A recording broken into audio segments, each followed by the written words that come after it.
Hola, mi gente. It's Angel, and I'm super excited today because today we have someone that's very, very dear to my heart.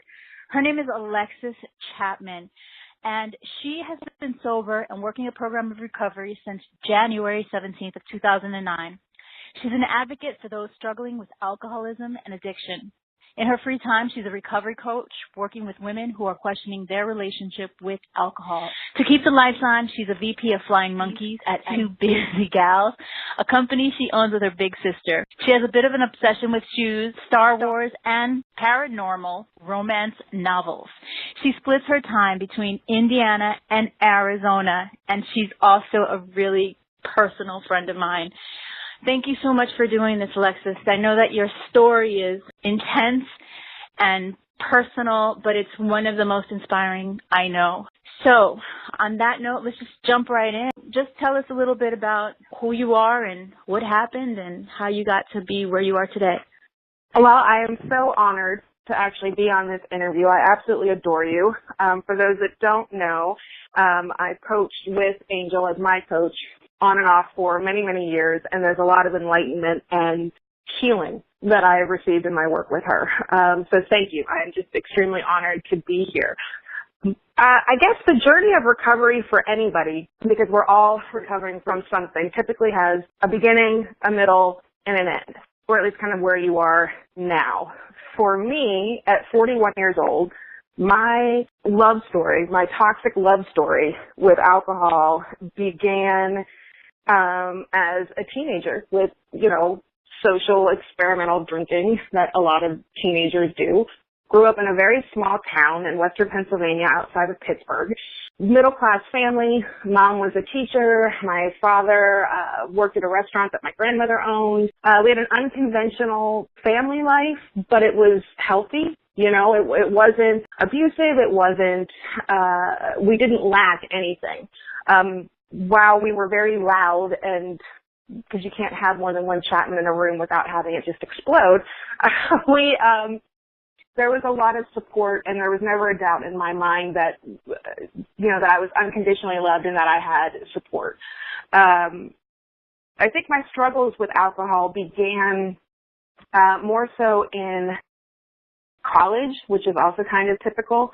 I struggled with a mental illness. So I have bipolar disorder, and my bipolar went from regular manic to going 90 million miles per hour and not wanting to stop. I never experienced any type of depression. After a lot of introspection, we kind of think that, the more alcohol I consumed was to kind of bring that down. So I was self-medicating even though I didn't realize it. In my mind, I guess it always spirals quickly. You're looking over, I guess, almost a decade. And it spiraled from social drinking to, I'm just going to have, a beer before I go to class and take this test just to mellow me out, to I'm going to, drink half a bottle of tequila, to drinking a half gallon of vodka, every 3 days. And that's the thing about alcohol. That's the love story with it. It promises you everything. It promises you, it's never going to leave you. It'll fix all your problems. It makes everything all right and all better. And I didn't realize how much of a hold it had on me until I actually wanted to quit. I did a brief stint in rehab where I learned more about drugs and alcohol than I ever did before I went into rehab. Came out and was like, okay, I have a hold of this. I have bipolar. I can drink like normal people. I just need to take my bipolar medication, not realizing that the combination was bad. Through all of this, there's ins and outs. There was a toxic, abusive relationship. There was a fractured relationship with my father. There were all of these different things that occurred in this small town until I was 30. And when I was 30, my grandparents' house where I was staying, my grandparents had passed away at this time, my father's parents, burned down. And I was in the house. And I spent 30 days in an ICU burn unit in Pittsburgh. And then when I was released, went immediately to Columbus, Ohio, because I didn't have any place to live. I was homeless. Homeless, penniless, nothing, absolutely nothing. And one would think that that would be the wake-up call. That one would think that that would be rock bottom. You lose everything. Like, okay, you're 30 years old, you have absolutely nothing. You're missing, you lost everything, including 20% of your skin. But my mind and the trickster that addiction is, combined with the trickster of bipolar, was like, this is, I was still scheming. I still thought I can still get my way, I can still manipulate, I can still do this, I can still do that, and I couldn't. I stayed sober or dry, I should say, for 2 years. I had a week-long relapse. And in the program... The program you're talking about is Alcoholics Anonymous? Yes, Alcoholics Anonymous. They talk a lot about, rock bottom and where that is. And I've always said that once you hit bottom, that's not really bottom if you don't accept it. Because if you step out of that and continue doing that which you were doing beforehand, God's going to give you another rock bottom. And I always say that he just kind of slammed me into cement walls, and eventually it took. We all have stories. We all have things that we did that we're not proud of. We all have moments of clarity where you realize that the actions that you're taking are not only destroying you, they're destroying everyone that touches you. And it wasn't until I was in Houston, Texas, and I was babysitting my cousin's 2 kids, and in my false sense of, oh, I've got this handled, didn't realize, which they also say in the program, that while you're sober, your disease of addiction is like doing push-ups in the parking lot. Like, it's just waiting for you. So I went 2 years without a drop of alcohol, had, this relapse, and thought, oh, I can drink like I did 2 years ago. And this is actually very common for people that struggle with addiction, which is why you have a lot of overdoses. If somebody's dry or if somebody doesn't drink or use for an extended period of time, they think that they can go back out and use just like they did when they stopped. And the challenge is that alcohol is stronger than it was then. The drugs that are available are stronger than they were then. And so you use like you used, but your probability of not making it out increases. And my moment of clarity was looking at these 2 kids and realizing that my actions could kill them, and that these kids had no control. They had no control over what I did. They had no power. They had no say. All they knew was that I was a loved one that was supposed to be taking care of them. In that moment, I realized, they also say this in the program, and for those that, it's Alcoholics Anonymous, and I highly recommend it. It's not for everybody, so I'm not going to get on like an AA, soapbox. It's not for everyone, but it is what saved my life.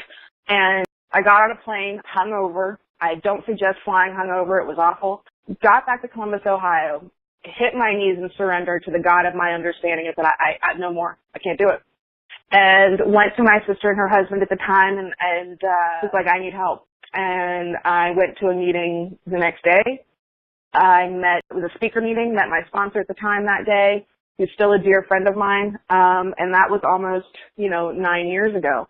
That's kind of like the highlight version of my journey of just thinking that I had everything under control, thinking that I was hiding it from everybody because I had like water bottles. I had my sacred water bottle, so I put vodka in a water bottle and keep that with me. Like people didn't realize or people couldn't, you always think that you're fooling everyone.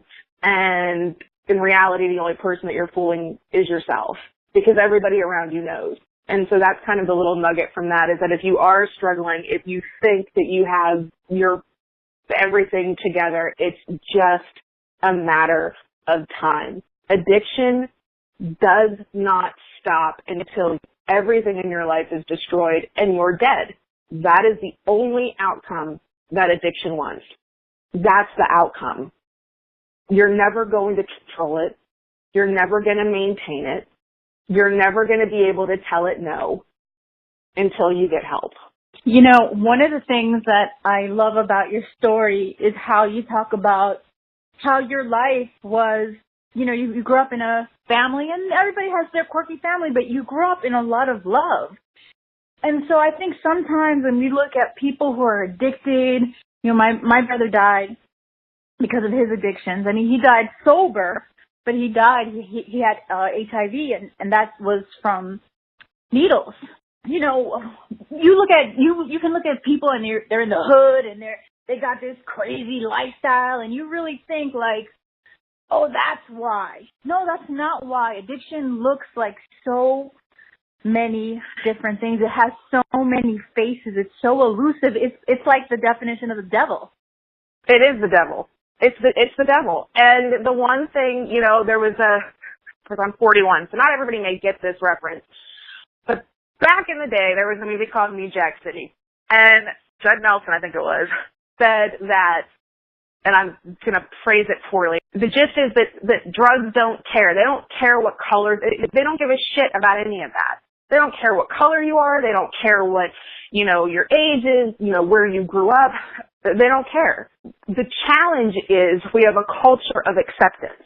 We have a culture of alcohol acceptance, and we have a culture of drug acceptance, as long as it doesn't touch, this is where I'm going to get political, which you knew I was going to go there, as long as it doesn't touch upper middle class and, well, pretty much white people. And as a Caucasian female, I've seen it in the rooms, I've seen it with conversations I've had with people, I've seen it when I've presented. It's like, oh, this is a black person's problem. This is, this is a Mexican problem. These are all, this doesn't happen to what our society likes to deem populations that matter. And that's the challenge. And that's why we have an opioid epidemic. And when crack was around, crack was a criminal issue, and it wasn't considered an epidemic. So when you have a culture that goes ahead and it's accepted, if I see one more product out there that normalizes drinking, because if it's wine, it's not liquor. I'm only drinking wine. I'm only drinking 3 glasses of wine. Really? Because that's a bottle. And, it's fashion accessories that you can carry your wine in, or, even how advertising targets women. Until we realize and really sit down and look at what the problem is, you're not going to have any solution. And it's a health epidemic in this country and in the world. I mean, 1 in 8 women struggle with alcohol abuse. 1 in 8. It doesn't mean that 1 in 8 is an alcoholic, because there's a lot of different, definitions of binge drinking and, if you're an alcoholic, or if you have some type of, you're on a spectrum of, alcohol abuse. But it's one of those things that until we break it down into what it really is, which is, why are you drinking? We think that we have earned the right to drink because we're doing the stuff that we're supposed to do to function as a normal human being in our society. So while we think we have the privilege and the right to drink, we're not thinking about the damage that it's going to do. Because if you're drinking 3 glasses of wine a night to relax, it's going to catch up with you. And somebody is paying the price. And if they're not paying it now, your kids are going to pay it later. And if you think your kids don't know, then you're lying to yourself. And if you think your husband doesn't realize, or your relationships aren't suffering, or your work relationship, you cannot function at 100% and give 100% of yourself if you're drinking. It's not possible. That's my rant. Well, I love it because we've actually had multiple conversations about alcohol, and you are so knowledgeable, not just on the emotional aspects and the spiritual aspects, but also just on how it physically changes you and what the difference between someone who has may have some basic drinking problems. I forgot how you describe it, but you have like these levels. And you have a way of helping women get to an understanding of where they are in that broad spectrum of drinking. I think that that's something that is so valuable because, like you said, regardless of where you're from, if you're from the hood, if you're from Park Avenue, alcoholism doesn't care, drug addiction doesn't care. But also, if you're not addicted and you're not worried about, this problem leading to death, maybe you're just having concerns, because if you're drinking to just relax and it's happening on a daily basis, there are other ways that are more healthy, more cost effective to learn how to relax. And it might be time to investigate alternative ways to relax. Right, exactly. Because it's all about the motivation of why you do what you do. And it's not just alcohol, it's not just narcotics, it's not just, it could be exercise, it could be shopping, it could be anything that you're doing to escape. A lot of people will look at what they think an alcoholic looks like. And then they will compare themselves. It's like, well, I still go to work, I have my job, I pay my bills, my kids don't go hungry, I'm not homeless, I've never been arrested, I don't have a DUI. I mean, that list goes on and on of justifying why. If you have to justify your drinking, you may have a problem. Even if in your own head you're justifying it. You may have a problem. That doesn't mean that you're an alcoholic by any stretch of the imagination, but it does mean that you are purposefully putting a substance into your body to change your view on reality or to deal with your reality. One of the things about you, too, is that you're really just open-minded and super loving and direct at the same time. So how would people get in touch with you if they want to work with you, if they just want to start asking a few questions on a personal level? Where could they find you? They can find me on Facebook at Alexis J. Chapman. They can message me there. On Instagram, it's Woman in Recovery, and then my blog, they can contact me there, is womaninrecovery.com. And the thing is, you're not alone. None of us have to be alone unless we choose to be. And so many women are in this position of struggling, and there's a lot of ego involved. And I'll leave you with this. It's just, I know what it's like to, in my active addiction, I didn't realize I was lost.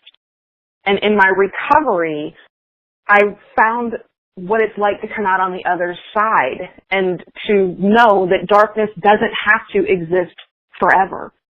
All women deserve to know what it's like to exist in the light and to at least explore that particular option. What a beautiful interview. Thank you so much. I love you to pieces. And love you too. Thank you. This is Angel Aviles. Thank you so much for tuning in to our podcast, 30 Inspiring Women in 30 Days. We at Living Firme look forward to bringing you more inspiring content every day.